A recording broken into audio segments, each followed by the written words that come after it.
When innocence ends at a parking lot, Austin target horror that shattered a community. This is a 100% real, verifiable 2025 US crime. On August 11, 2025, a tragic shooting occurred outside a Target store in Austin, Texas, leaving 3 people dead, including a child. Authorities have arrested 32-year-old Ethan Nieneker in connection with the crime. He allegedly fled the scene in a stolen car but was later apprehended. Nieneker faces multiple serious charges, including capital murder by terror threat, capital murder of a person under 10 years of age, and first-degree murder. A warm August evening bathed the Austin Target in orange glow as shoppers drifted between sliding glass doors, arms full of late summer bargains and thoughts already fixed on home. Rows of parked cars gleamed in the setting sun, their chrome edges catching light in fleeting flashes, unaware that they'd soon be part of a story written in blood and memory.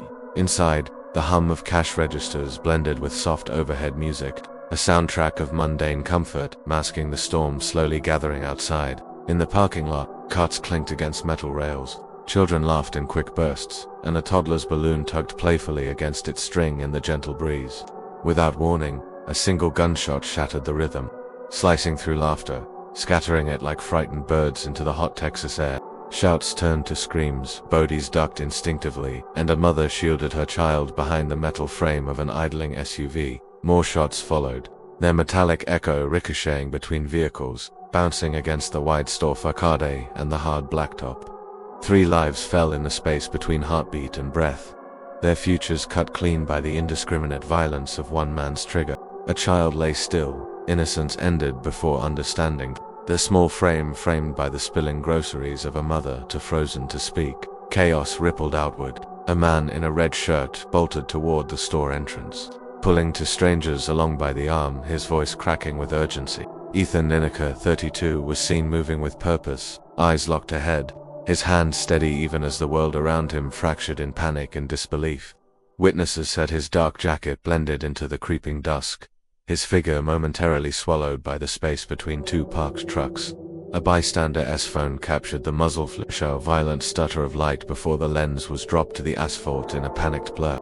As sirens wailed in the distance, Nieneker slipped into a stolen SUV, its tires shrieking against the curb as he fled, engine roaring like an untamed animal. Austin's streets blurred in the chase, police cruisers weaving through traffic, the chase lit by headlights and flashing beacons cutting through thick summer air. Cornered minutes later, he surrendered without resistance, his hands raised but his expression unreadable, as though untouched by the devastation left behind.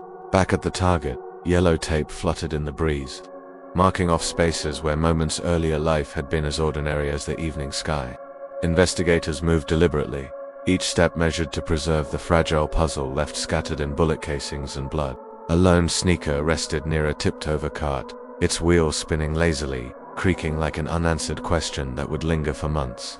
Children cried in parents' arms, their tears streaking cheeks flushed from fear and the heat of the parking lot's unrelenting asphalt. A clerk from inside stood near the doorway, apron still tied, staring into the scene as though trying to memorize the details for reasons they couldn't name. The news vans arrived quickly, reporters delivering words like senseless and unthinkable, voices steady though their eyes betrayed the same unease as the crowd.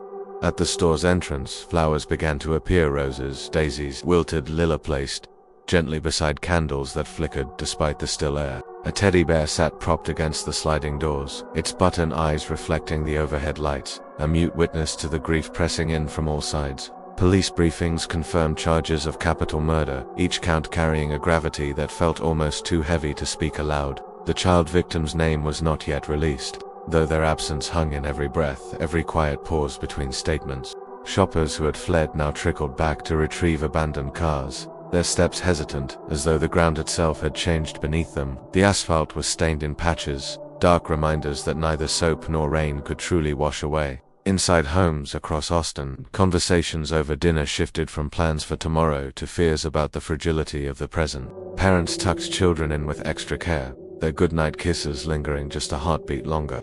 The next morning, headlines screamed from every corner. Target tragedy claims 3, including child. Workplace chatter was muted, broken only by sighs and the soft scrape of coffee mugs being set down with unusual gentleness. City officials promised action, more patrols, tighter security, but their words floated above the deeper truth that danger had already crossed the line. In churches, prayers rose in unison, each syllable carrying both sorrow and the stubborn hope that tomorrow might hold less loss. School counselors prepared for questions from children too young to carry the weight of their fears alone. Neighbors exchanged stories on front lawns, voices hushed, each sentence starting with "I heard," and ending with "Can you believe it?" The Target itself reopened days later, its bright signs and cheerful music attempting to mask the invisible scar carved into its concrete heart. Some customers returned cautiously, while others drove past without stopping, unable to see it as just a store anymore. For those who lost loved ones, the parking lot remained a site of pilgrimage, each visit reopening the wound while offering a place to leave their grief. Candlelight vigils lined the lot, flames trembling against the night as voices sang hymns that ached with longing for peace. Photographs of the victims, smiling in better days, were taped to lampposts, their edges curling in the summer humidity. As the case moves toward trial, the city holds its breath, each hearing a reminder of the night innocence ended under the sodium lights.